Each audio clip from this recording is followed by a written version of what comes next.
bare necessities, simple bare necessities. Part of understanding something is being able to explain it simply so even a child can get it. By the way, not that I ever comment on the weather, but yesterday was like brutally cold. It was like 45 degrees. Today reached 82 degrees. Yeah, just today. Yesterday was brutally. Tomorrow is going to be brutally cold. And since everything is pressure mediation, anytime you have like a super cold day bumps up against a pretty damn hot day, like today, then you have pressure mediation. And right now it is so windy outside, I could like spread out my shirt and maybe fly off. Well, I might be too heavy for that, but I mean, it is just like brutally windy. And just primary example of Natura Naturens, or Mother Nature, expressing pressure mediation, because you know, hot air is less dense than cold air, so when you have a super cold day up next to a hot day, or vice versa, tomorrow is going to be a lot colder too. There's another reason why it's just radically windy out. Everything, once again, like I've been saying for years, is pressure mediation. Isn't that neat? Leading to the heart of the matter, that's something that's really important. And human beings all throughout history always see things upside down and backwards. This is the reason why the ancient metaphysical symbolism for the cosmos is an upside down tree. Yeah, where the roots are up in the heavens and the leaves are down below. Human beings, of course, we think it's like this. You know, it's like, oh, the leaves and everything up there. We really do see everything upside down and backwards. Let's just talk about a mirage for a second, and we can talk about magnetism and make this really simple. Kind of a short and sweet little video, because even a mirage is a real mirage. Like, well, mirage is fake. You know, it's due to nature of light regarding a hot surface. Like you're looking out in a really, really, really hot concrete, or out in the desert, you'll see. And we've all seen mirages, but even a mirage is a real mirage. Another really important fact that nobody ever talks about is that phenomena itself is always implied of something. When we say phenomena, yeah, it means it has a beginning in time, has an end in time. It actually has a spatial temporal component whereby which it exists. You know, it's like 2 inches long, inch thick, X number of mass, weight, blah, blah, blah. You know, it was created in this time. But the phenomena is always said and implied of something else. All fields are phenomena of the ether, because the field is just an ether perturbation modality. So when we say phenomena, I've not heard anybody ever state the fact that, and it's something to think about, is always implied of something else. When you say phenomena, what are you actually saying? The entire universe has its existence due to mass and magnitude, due to one thing, and one thing only. That is the toroidal volume of the dielectric field, which is magnetism. Magnetism is the dielectric field. Loss of energy or inertia manifests as the three-dimensional force vector, which is the expanding torus, and also too can be contracting, and we could say expanding / contracting torus, but for me to say that actually confuses people. I mean, it is mutually expanding and contracting. Everything reaches homeostasis of pressure.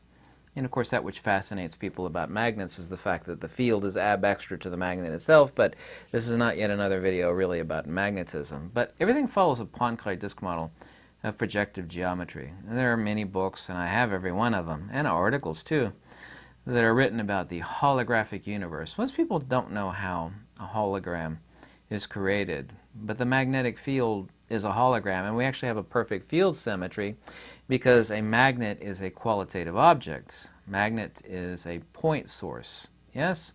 And the point source is multiplicative, and since it is multiplicative, the field is ab extra to the object itself, because we have this neat magnetic field exists outside of this object. Now, this is not a magnet, but if it were a magnet, that would be the case, of course, and you know that as well as anybody does. I don't know if you're familiar with that. Henri Poincare, by the way, he's the person that Albert Einstein stole all the stuff you think, oh, Albert Einstein is so smart.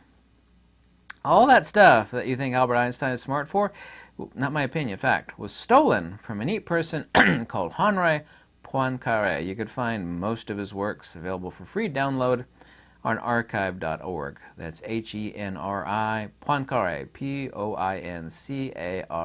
Henri Poincare. Look him up, by the way. 100% of the universe, like I said, is due to the magnetic field of the torus, which is unreal. Space is the after effect of that expanding torus. Necessitatively so, like when you set off a firecracker, right? Have you ever done that? Little boys do that. Girls probably don't. You know, it creates this, can't see it because it's so fast, it creates this, you know, expanding volume of energy. You actually burn something, it's releasing the energy, and it creates something else. It creates a noise, of course, creates a crack, and of course creates a puff of smoke. Just using that as an example. Loss of energy or inertia of the dielectric manifests something else. This is the firecracker of the dielectric, the loss or burning of that energy. What's burning the energy?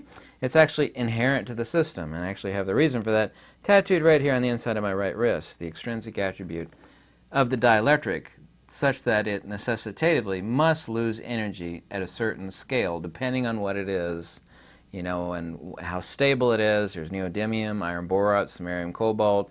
Depends on how dense it is. There's like a million different factors at how much energy is released. Permanent magnets, an electromagnet, on and on and on. There's a lot of variables, but it releases that energy, just like a firecracker. See, magnetism would be the release of that energy, just like the field of, and it's rather instant. I mean, nobody sees it unless you're watching high-speed motion video of someone like setting off a little firecracker, right? It creates this puff of smoke, creates a noise. The energy has been released, or of course, in case of the magnetic field, relational to the dielectric, that is already re-lost back into counter space. We can say re-lost, that's not really a word, but the loss of energy or inertia from the centrifugal divergence, yes, to centripetal convergence, increasing force and motion of the magnetic toroidal field, and the loss of that, because it is constructive and destructive interference, because dielectricity is no more different than magnetism and vice versa than ice is from water. It's like, well, ice is hard and dangerous and water is wet and squishy, and yeah, but they're both one and the same thing. They're different expressions of one essa, or essence, and that of course is the case with magnetism and dielectricity. But anyway, 100% of the volume of this universe is due to one thing and one thing only, that which is magnetism. You know, is the universe real or is it unreal? Well, that depends on what you're calling real. If you are only interested in things that are tangible, it's like I can eat it and touch it and smell it and grasp it, it has weight and measure and so on. Most human beings, that's all they know. And I understand that, and that's what they deem to be real. And this, of course, humorously gets into the point where, you know, I'll talk about this in a few different videos. Not many videos, or like a live chat stream, people ask us questions, and people say, ghosts aren't real. It's like, well, what do you mean by real? I mean, if by real you mean phenomena, but a phenomena of what? Everything every human being calls real. This is real, it's a rock, it's made out of limestone and calcite and blah blah, has weight and shape and blah blah blah. Is that what you call real? Because this, by definition, under no scientific dispute, is phenomena. Yeah? You know, this is a spatio-temporal collection of minerals and whatnot. But a phenomena is not a thing itself. A phenomena is always implied of something else. So what is a phenomena of? So when people actually have this pseudo-debate with me, it's like, ghosts don't exist, I don't believe in them. Well, that what you think is real is unreal, meaning that thing you see in the mirror when you brush your teeth, that psychophysical heap, that meat suit, which is no more less phenomena than this rock is. You know, everything you're calling real is actually unreal. And that which you say doesn't exist. I don't believe in them. Well, who cares what you believe in? That's the only real. It's so fascinating how human beings have everything upside down and backwards. Because 100% of this universe is due to one thing and one thing only. Here's where science gets it right. They don't, you know, like a broken clock's right twice a day. One place where science does get it right. And they'll tell you, every atom is 99.99999% empty space, just nothing. It's like every atom is just like this super gigantic balloon, like the size of a skyscraper, and the nucleus is like a couple little BBs in the center. Well, that's kind of correct. I mean, every atom is actually a magnetodielectric dynamo, but the volume of that atom is magnetism. In other words, the air inside the balloon, measured in picometers of every atom, of course, is the magnetic field, which is the creation of space. That loss of that energy or inertia, just like the firecracker, creates a volume. In the case of magnetism, it is creating it, decreating it, recreating it at a cyclic rate due to geomagnetic precession. In the case of the firecracker of genuine magnetism, the firecracker expands, when the energy is lost, but the energy is always there. And then it has a destructive interference, so it's perpetually creating and uncreating itself because it's a conjugate field, and it's a conjugate field of the entire universe. But time is unreal. Space is unreal. All phenomena is unreal. Everything you can touch and feel and smell and taste, including that meat suit you see in the mirror and this rock and everything here that you could see, it's all phenomena. This is all unreal. Time is not real. Space is unreal. Nikola Tesla said this. Said space has no properties. Shadow's not real either. Now it has an attribute. You stand in shadow, you feel cold. Space has no properties. Quote, unquote, Nikola Tesla.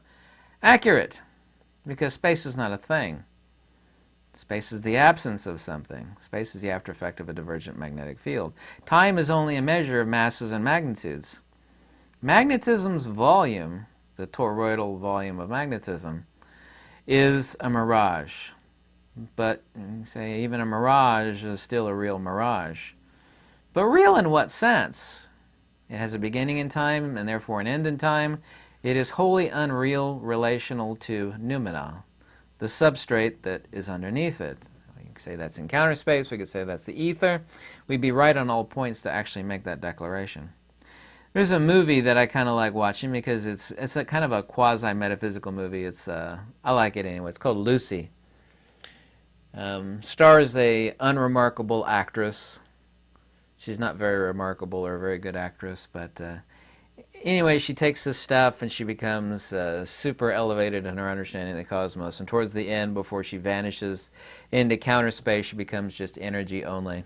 She's trying to tell these dumb scientists, time is unity. Well, only in the sense of phenomena. It's like if you speed something up super fast, it vanishes away. It's vanished from the universe.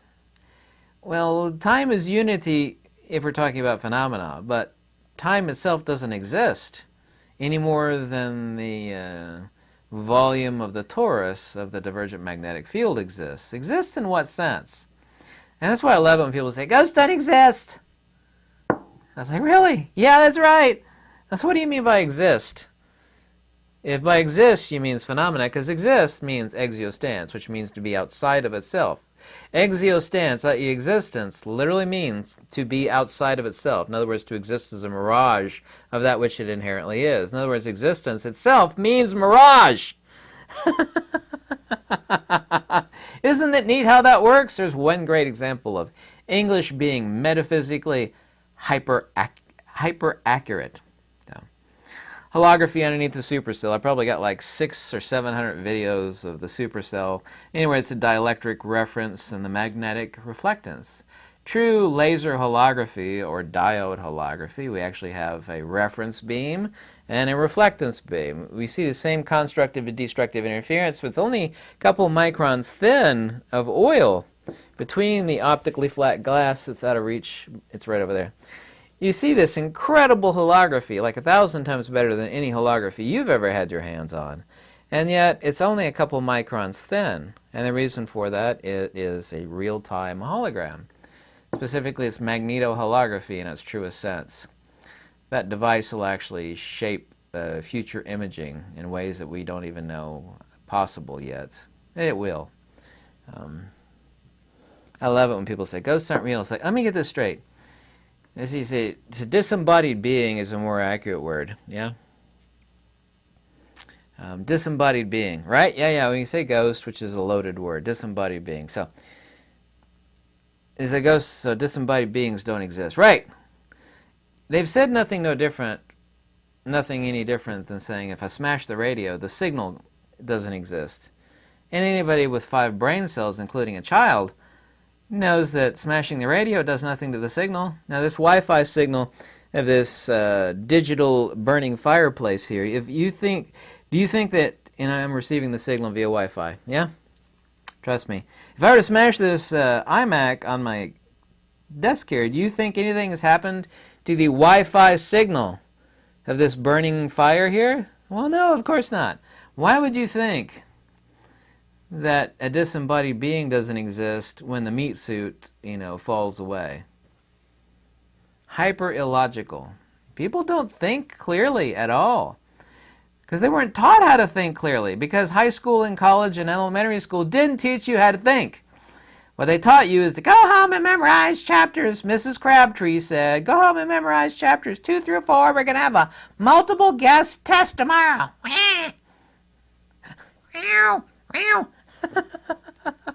That's not learning. That's not education. That's indoctrination. That's memorization. Go home and memorize this useless garbage. You don't have to understand it. Just go home and memorize this garbage. Because it's all about the test. To see how well you can do on a test. It's important that you understand it, says Mrs. Crabtree. Mrs. Crabtree's a fool because, as they say, those who can't teach. It's not important you understand this. Just go home, memorize this garbage for the test tomorrow. That's what a modern education is in 2022. It's not education at all. People don't have critical thinking skills anymore. That's why this world is doomed. By the way, it's doomed. Because nobody can think clearly. That's what Nikola Tesla said. You have to be able to think clearly and deeply. So people today think deeply but not clearly. They're insane. I have a PhD, I think really deeply. It's like, yeah, but you can't think clearly. You've invented like virtual photons and unicorn and leprechaun particles to explain the universe, but Mother Nature don't work that way. 100% does not work that way. So, is this universe real or a mirage? What's your definition of real or a mirage? Is it real? Is this universe real? Well, it depends on what you understand about what phenomena is, because phenomena itself is phenomena of something else. What do you mean by real? Everything that modern human beings, most all of them, think is real is phenomena. Well, this is real. So that phenomena, by definition, can't be real.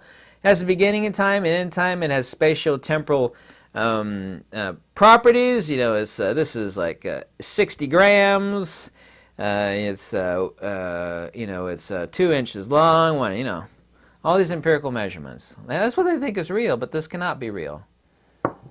Neither can the meat suit. All of this is science. It is both empiricism and metaphysics at the same time. You have to understand what this world is, what the phenomena is, what the noumena is. You should read some Henri Poincaré, yeah? You were never taught about that guy in high school or college. They didn't tell you. It's like, this is the guy Einstein stole every halfway good thought he ever had from. Really? That's right. When people are praising Einstein, what they're really doing is praising Einstein's theft of, and there have been like 4 books written on this fact, yeah, with lots and lots of proof. The guy that Einstein stole all this stuff from is the guy that we should be praising, but you never heard of him, Henri Poincaré. Yeah. Isn't it neat how that works? Tell Mrs. Crabtree to take a long walk off a short pier. Say, Mrs. Crabtree, I'm pretty sure a real education is about comprehension, not useless, rancid memorization and regurgitation. Like little birds come to their nest and they regurgitate stuff for the little baby. Bleh. That's not education. That's not comprehension. That's not ability to synthesize and be able to think. Nobody was taught how to think in high school or college. I was lucky because I knew from very, very young age all my teachers were fools.